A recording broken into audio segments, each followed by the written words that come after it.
In front of me I have a Cemetery Gates Warlock that was just rehaired by Chris Morgan at White Mask Productions. I'm going to do a little demonstration video on how to style hair in my interpretation of what I think is the correct H2 Warlock look. It's a very matted down, very nappy, nasty look. What I'm going to use is first water. I'm going to saturate the entire hair area of the mask. Try to keep it off the paint. This is sealed, so I don't see it being a factor. But since I'm going to be really focusing on the hair area, after I do that, I'll take a towel and I'll towel dry it a little bit. Then I'm going to use a firm hold styling gel. It doesn't matter. Suave, Dep, LA Looks. It doesn't matter. Cheaper the better. You don't want to use expensive stuff on it. It does not matter. If you mess up, take water, spray it, start over. There's no right or wrong way to do it.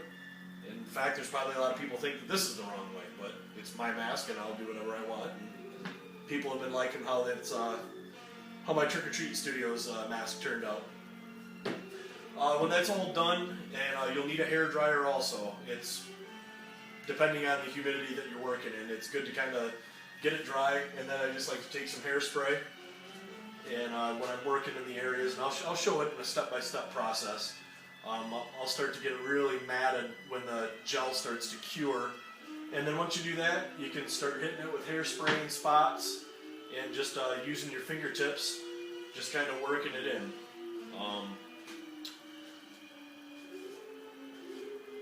There's no, like I said, there's no really wrong or right way to do it. It's good to just kind of start. And alright, step one.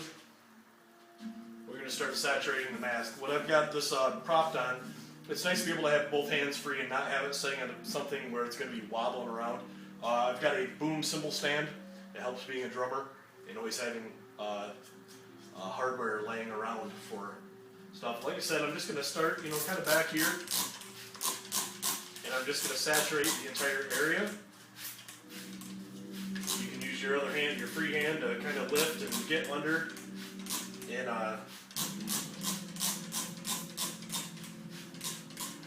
if it does get on the mask, just have a towel handy and dry it off. It's just water. It's just water. It's just water, so nothing really to worry about there. And already, it's already got a nasty, nappy look to it. And I haven't even done anything yet. So,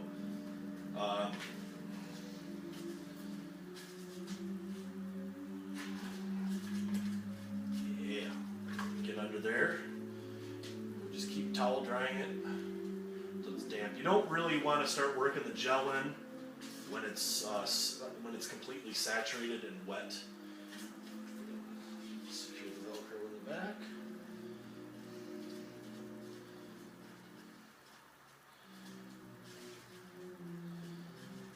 And just a little bit over here.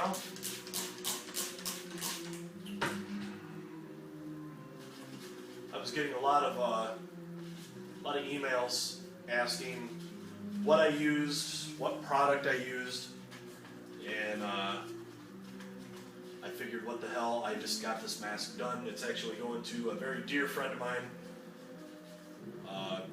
We made a joint purchase a couple years ago on a urethane Myers master. We were gonna dive into the world of Myers masks, and then we realized that the copy that we had was gigantic. It would still look big on Charlie Brown. And we made a mold of it, and it just kind of sat, and we didn't do anything with it. And so we ended up selling it, and we're going to see him in November at the Horror Hound Jamie Lee Curtis event. We haven't seen each other in about 2 years. We're pretty excited. The wives have given us kind of a hall pass. and we usually get kind of drunk, act like a bunch of jackasses, but it's a good time. About a quarter size amount of hair gel, and just start working it in. There's no right or wrong way to do it. Just start working it in. This is some fantastic Kirk hair. This is the Kirk hair that Chris Morgan got that is real close to the stuff that Don Post Studios used on the Kirk mask. I'm going to use just a little bit more. Just take your fingers and just kind of work it in. You're not going to hurt anything. Yeah, this hair is fantastic. Some of the other masks that I've worked on, it's so loose that it pulls right out. And then what you can start doing is just, you can work it in flat like that, and off the side of it, you get kind of that slicked back warlock look already that you see him when he's walking through the center of town in part 2.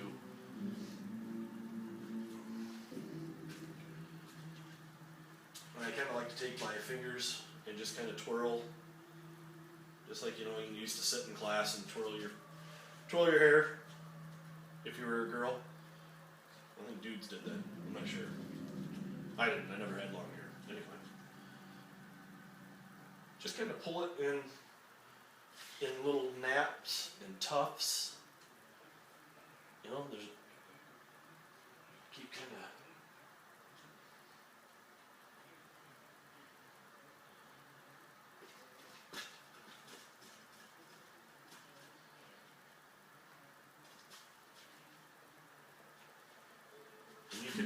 You can go as crazy as you want with it. If you really want to get it really nappy, you can. I like to get some of these little stray hairs over here, kind of pull them apart, just kind of twist them. Now, depending on the humidity and temperature that you're in, gel and hairspray will cure in about, I'd say 24 hours. If you can leave it, I've always got a fan running in here to keep circulation going.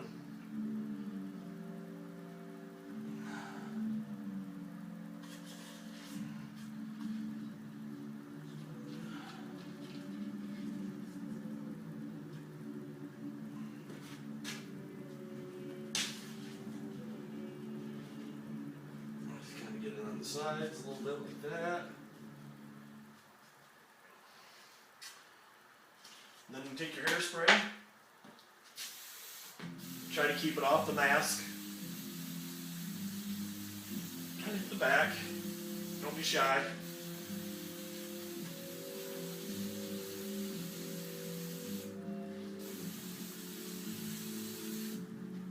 Like I said, if you're impatient, you can get a hairdryer and stand with it. And like I said, it's nice thing that your hand's free. So you can just kind of take your fingers and just kind of twirl it around like I'm doing here, to get that nappy, matted effect.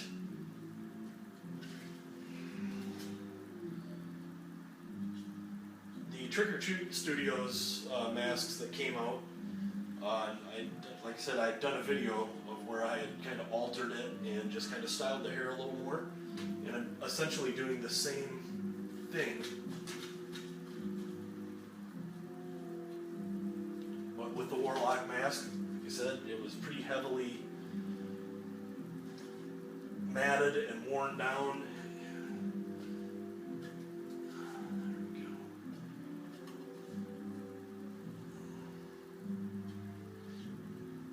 I'm just going to clean up the front a little bit. There's some stray hairs. If you like the music that's in the background, it's the Night of the Living Dead soundtrack, which is about damn near impossible to find. I'm a soundtrack collector also, and this one was like the holy grail when I scored this on eBay a year and a half, 2 years ago already.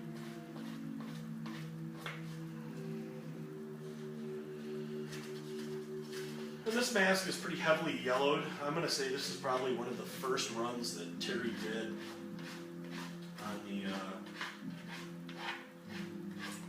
Warlock. I've heard people call it rusting. A lot of times it's from being exposed to sunlight, smoker, I'm not really sure. I'm not seeing any signs of dry rot or anything on this mask. It looks fine, other than it's just very yellowed, which I think gives a pretty creepy and eerie, just old vintage look. And I'm all about throwback vintage gear. Most important thing is have a clean work area. Cleanliness is next to godliness. This is probably a really long video. Hopefully you guys are, hopefully I didn't ramble on too much, but in a nutshell, there is the Cemetery Gate warlock mask with restyled hair, and it's just kind of giving an idea of how it's done. And like I said, there's no wrong way, there's no right way.